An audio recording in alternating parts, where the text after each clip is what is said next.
साथियों नमस्कार, जय हिंद, जोहार। आप देख रहे हैं आजाद लोकतंत्र।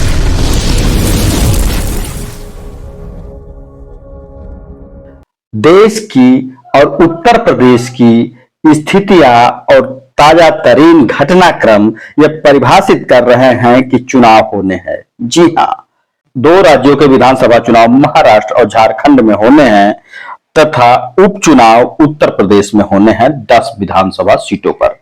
लेकिन घोषित हुई हैं 9 विधानसभा सीटें। एक विधानसभा सीट अयोध्या से मिल्कीपुर रोक ली गई है। इनके क्या संकेत हैं ये विश्लेषण में आगे जानेंगे। बहराइच के घटनाक्रम को कैसे चुनाव से जोड़ा जाए ये भी आगे हम जानेंगे।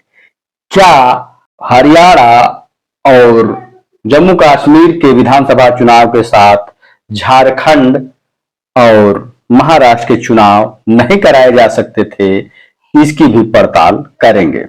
लोकसभा चुनाव में आशातीत परिणाम नहीं मिलने से चिंतन में डूबे भाजपा ने राजग खेमे की चिंता को 7 राज्यों की 13 सीटों पर हुए उपचुनाव के परिणामों ने और बढ़ा दिया है। भाजपा अब चिंतित है। सबसे बड़े राज्य उत्तर प्रदेश में 10 विधानसभा सीटों पर उपचुनाव होने हैं। अब इसमें से 5 सीटें भाजपा तो 5 सपा की है। अब भाजपा के सामने यहां बेहतर प्रदर्शन कर संगठन को लोकसभा चुनाव में हुए नुकसान की हताशा से उबारने की बड़ी चुनौती है, तो सीटों के समीकरण उतने ही जटिल भी हैं।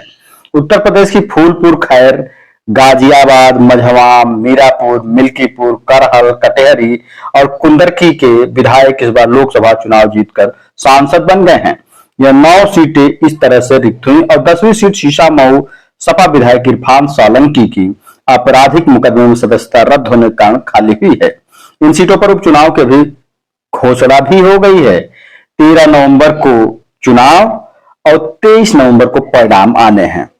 विपक्षी सपा के साथ ही सत्तारूढ़ भाजपा ने भी जोर शोर से तैयारियां रखी हैं।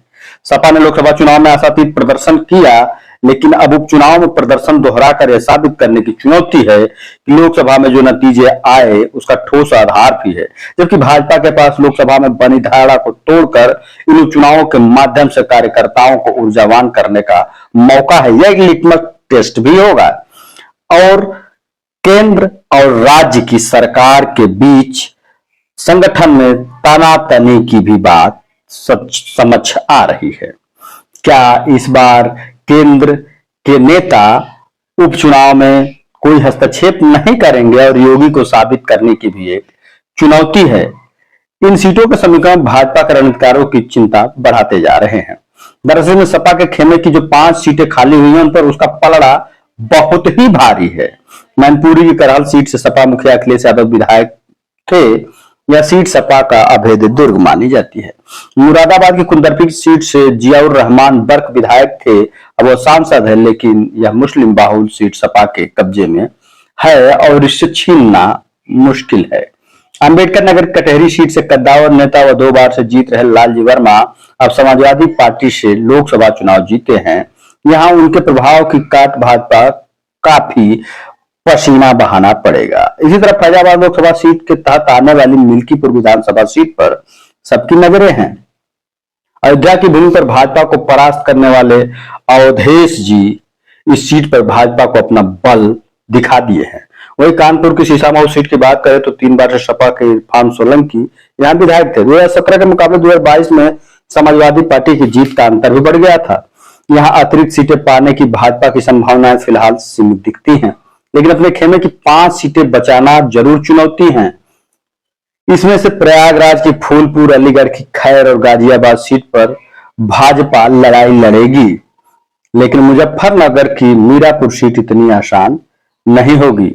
बता दें, मिल्कीपुर तो भाजपा अपने निहित रणनीति के तहत उस सीट को निर्वाचन आयोग से रोक रखी है। उस पे कब चुनाव होंगे ये बाद में घोषित होगा। फिलहाल उत्तर प्रदेश में 10 विधानसभा सीटों में से 9 विधानसभा सीटों पर उपचुनाव की तिथियां घोषित हो गई हैं। अब कैसे राजनीतिक समीकरण बैठाए जाएंगे, कौन से समीकरण सेट किए जाएंगे, हम आगे देखेंगे। तब तक के लिए इतना ही, फिर मिलेंगे। जय हिंद। सियासत कहाँ नहीं है। चौखट से पनघट तक, चाय की अड़ी से बाजार की बैठक तक, अकेली जिंदगी से भीड़ की जमघट तक, हर जगह सियासत और हर किरदार सियासी है। सड़क से संसद तक चहकती सियासत तो कहीं उदासी है। यह सियासत किसी पर हुकूमत चलाती तो किसी के चरणों की दासी है। हम आजाद लोकतंत्र की इस श्रृंखला सियासत की बदकही में सुनेंगे सियासत के सतरंगी किरदारों के अतरंगी किस्से।